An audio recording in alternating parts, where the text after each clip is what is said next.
High বন্ধুরা, আজকে নিয়ে এসেছি এঁচোড়ের রেসিপি নিয়ে। এঁচোড় কাটার জন্য একটু নুন জল আর একটু হলুদ দিয়ে নিয়ে এসেছি, সামান্য এমনি জল আর নিয়ে এসেছি তেল। কারণ এঁচোড় কাটলে ভেতরে তো আঠা থাকে, তো আঠাটা কীভাবে আমরা পরিষ্কার করি সেটা দেখুন।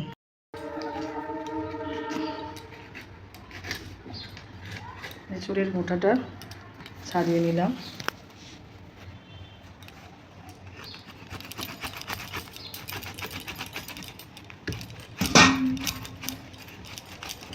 এঁচোড় কাটা হয়ে গেলে এইভাবে নুন জলে আর হলুদ জলের মধ্যে রেখে দিতে হবে।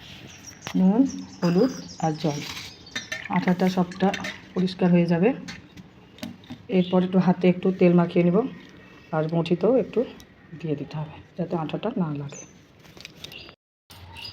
ডুমো ডুমো করে কেটে প্লেন জলে দিয়ে দিলাম। এঁচোড়টা সিদ্ধ করে নিয়ে এলাম। কড়াই অলরেডি তেল বসিয়ে দিয়েছি, তেলটা গরম হয়ে গেছে। এবার সেদ্ধ করা কাঁঠালগুলো হালকা করে ভেজে নেব। কাঁঠাল ভাজা এঁচোড়গুলি ভাজা হয়ে গেছে। এবার তুলে দিলাম। হালকা হাতে তুলতে হবে যাতে এঁচোড়গুলি ভেঙে না যায়, কারণ সেদ্ধ করা এঁচোড়। তেলটা হালকা করে ছড়িয়ে নেবেন, এঁচোড়গুলি সব তুলে নেবেন। আরও একটু তেল দিয়ে দিলাম। আলু নুন হলুদ মেখে আলুগুলো ভেজে নেব। আলুগুলো ভাজা হয়ে গেছে, এবার তুলে নিলাম। কড়াই আবার তেল দিয়ে দিলাম। ওই তেলের মধ্যে দিলাম 5 ফোড়ন আর কাঁচা লঙ্কা একটা। পাকা লঙ্কা দিলেই বেটার হয়, কিন্তু আমার ছোটো বাচ্চা ছেলে আছে, তাই ও ঝাল একদম খেতে পছন্দ করে না, তার জন্য কাঁচা লঙ্কাই দিলাম। তেল গরম হয়ে গেছে, এবার তেলের মধ্যেও পেঁয়াজটা দিয়ে দিলাম।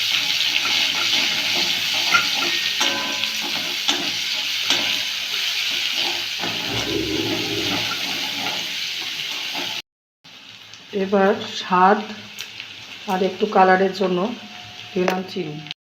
এবার পেঁয়াজটা ভালোই ভাজা হয়ে গেছে, বেশ ব্রাউন কালার চলে এসছে। এবার দিলাম টমেটো, আদা, রসুন পেস্ট।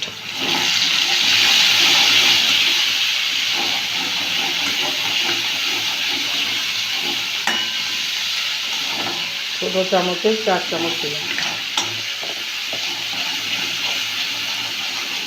অল্প একটু ধনে আর জিরে গুঁড়ো দিলাম।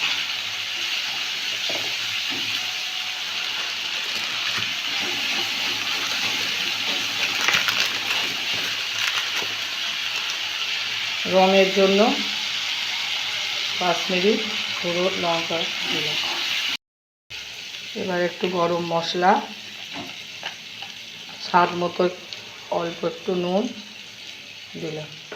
মশলা ভাজা হয়ে গেছে, তেল ছেড়ে গেছে। এবার আলুটা দিয়ে দিলাম।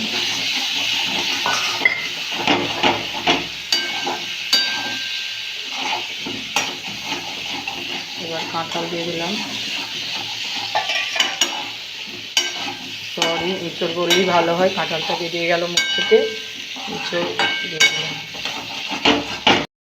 সামান্য হলুদ গুঁড়ো দিলাম। অলরেডি ভাজা হয়ে গেছে, এবার জল দিয়ে দিলাম।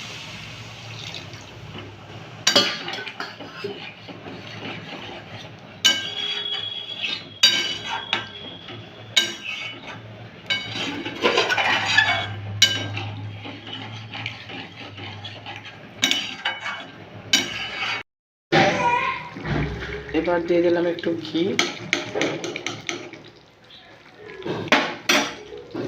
অল্প একটু গরম মশলা,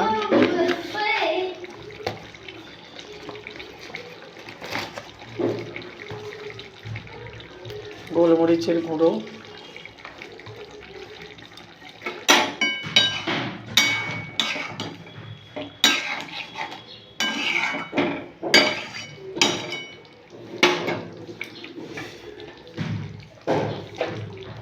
আর কাসুরি মেথি।